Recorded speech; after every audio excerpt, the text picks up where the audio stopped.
ada sekitar 340 pendaki yang tewas saat mencoba menaklukkan puncak Everest. Bahkan, lebih dari 200 jenazah masih tersisa di dalam lapisan es yang tebal, menjadikan lokasi tersebut menyerupai kuburan massal alami. Mereka dibiarkan membeku karena evakuasi sulit dilakukan dan memerlukan biaya yang sangat mahal. Sementara itu, mereka yang berhasil mencapai puncak hanya punya waktu kurang dari 30 menit untuk mengabadikan momen. Setelah itu, mereka harus turun kembali sebelum kehabisan oksigen. Nyatanya, tidak ada emas apalagi surga di puncak Everest. Yang ada hanyalah padang salju di ketinggian yang dihiasi tumpukan sampah sisa pendakian yang tidak akan mungkin terurai. Bahkan, pendaki harus mengeluarkan biaya mencapai 1 miliar rupiah untuk satu kali pendakian yang ditempuh dalam 2 bulan. Lalu, mengapa ribuan pendaki rela bertaruh nyawa demi menaklukkan puncak Everest? Simak video ini sampai selesai. Kita akan memulai video ini dengan membahas Gunung Everest terlebih dahulu. Gunung Everest adalah puncak tertinggi di dunia dengan ketinggian mencapai 8.848 meter di atas permukaan laut. Berdiri megah di perbatasan Nepal dan Tibet, Everest adalah bagian dari pegunungan Himalaya yang terbentuk dari benturan dahsyat dua benua. Namun, siapa sangka bahwa miliaran tahun yang lalu, tempat ini justru merupakan dasar laut. Jauh sebelum Everest menjulang tinggi, sekitar 250 juta tahun yang lalu, wilayah ini berada di bawah Laut Tetis yang luas. Di bawah permukaan laut ini, lempeng India perlahan bergerak menuju lempeng Eurasia dengan kecepatan sekitar 15 cm per tahun.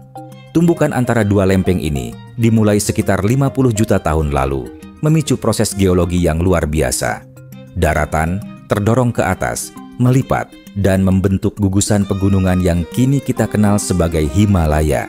Bukti bahwa Himalaya dulunya adalah dasar laut bisa dilihat dari banyaknya fosil hewan laut purba yang ditemukan di lereng-lereng Gunung Himalaya.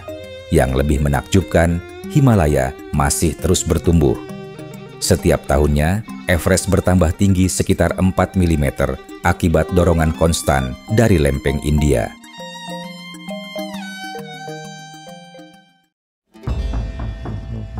Pendakian menuju puncak Everest harus didampingi oleh Sherpa. Peran Sherpa sangat penting dalam mendistribusikan logistik dan memandu pendakian. Saya sudah membahasnya secara lengkap di video sebelumnya. Pendakian akan dimulai dari base camp di ketinggian 5.364 meter.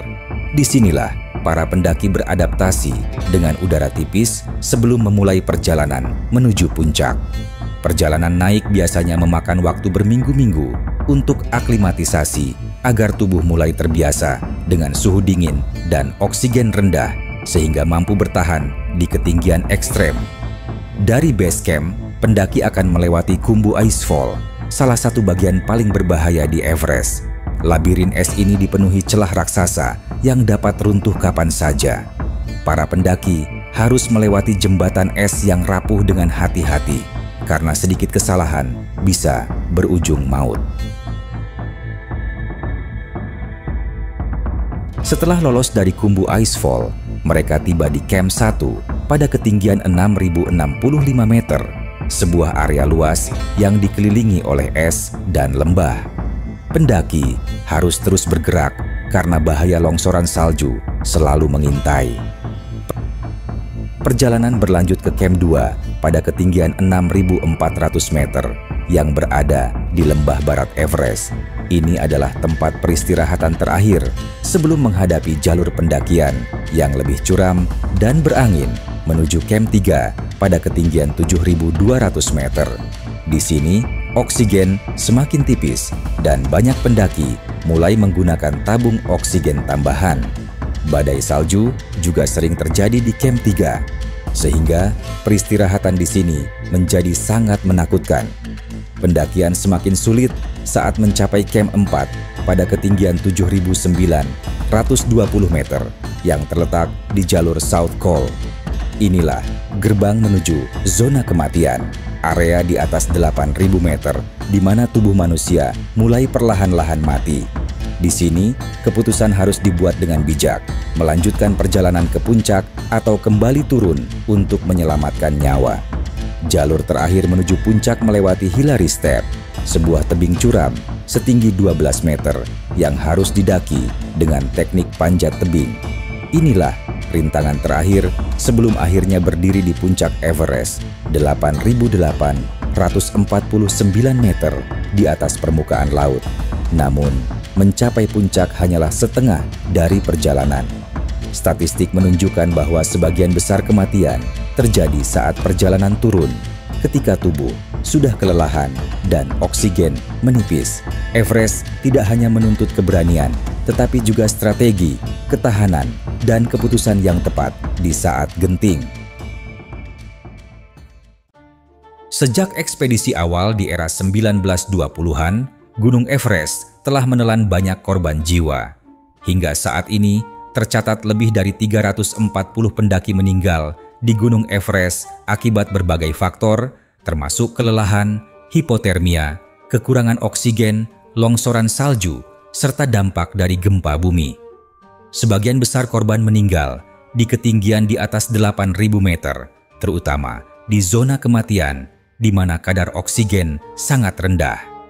Banyak pendaki mengalami kesulitan saat turun dari puncak, yang seringkali menjadi fase paling berbahaya dalam pendakian Everest. Video ini menunjukkan persebaran lebih dari 200 jasad pendaki yang masih tersisa di Gunung Everest. Suhu ekstrem yang sangat dingin membuat jasad-jasad ini mengalami proses mumifikasi alami sehingga tetap utuh selama puluhan tahun. Evakuasi jasad di Everest merupakan tugas yang sangat sulit dan berbiaya tinggi.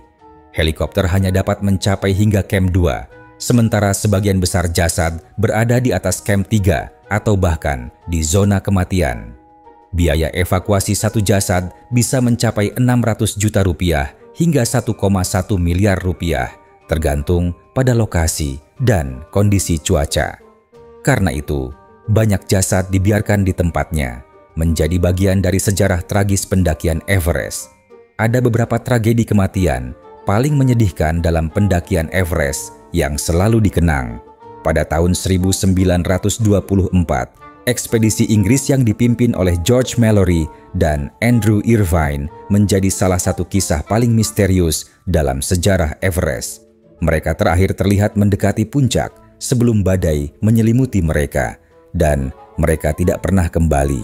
Apakah mereka berhasil mencapai puncak sebelum tewas tetap menjadi misteri hingga saat ini. Hampir 75 tahun kemudian, tubuh Mallory ditemukan di lereng utara Everest, tetapi tanpa bukti pasti apakah ia sempat menginjak puncak sebelum kematiannya. Pada tahun 1979, Hannelore Schmatz menjadi wanita pertama yang meninggal di dekat puncak Everest. Tubuhnya yang membeku dan bersandar pada ranselnya menjadi peringatan mengerikan bagi para pendaki selama bertahun-tahun sebelum akhirnya tersapu oleh angin kencang. Tragedi besar lainnya terjadi pada tahun 1996 ketika badai hebat menerjang pendaki yang sedang turun dari puncak. 8 orang kehilangan nyawa dalam insiden ini, termasuk Rob Hall dan Scott Fisher, 2 pemandu berpengalaman. Kisah mereka diabadikan dalam buku Into Thin Air oleh John Krakauer yang menggambarkan bagaimana kondisi ekstrim Everest bisa mengubah perjalanan kemenangan menjadi bencana dalam hitungan jam.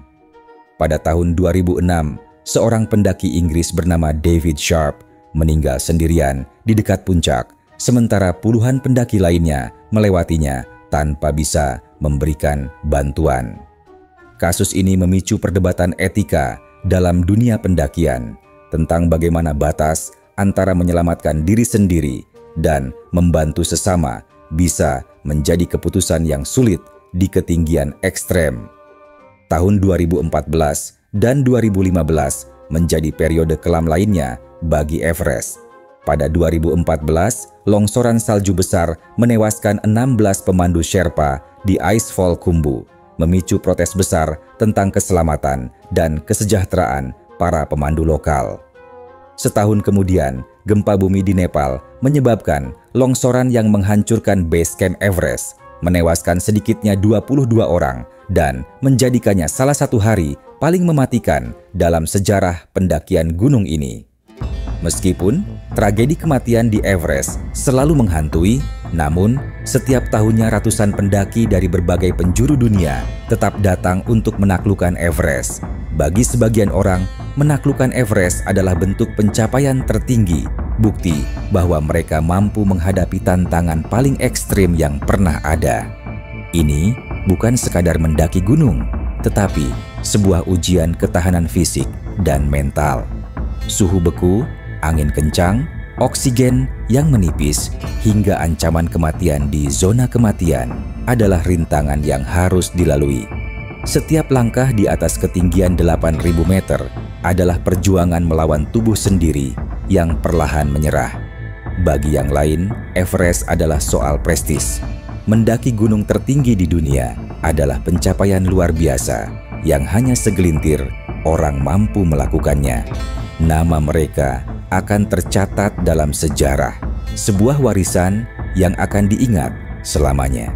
Tidak sedikit pula yang melakukannya demi kebanggaan pribadi atau pencapaian nasional, membawa bendera negaranya hingga ke puncak tertinggi bumi.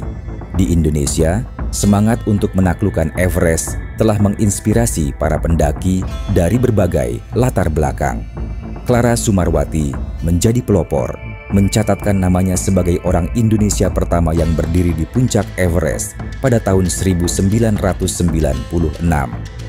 Prestasi ini bukan sekadar pencapaian pribadi, tetapi juga bukti bahwa putra-putri Indonesia mampu bersaing di level dunia. Ada juga yang mencari kedamaian dan makna hidup di antara hamparan es dan batu raksasa ini.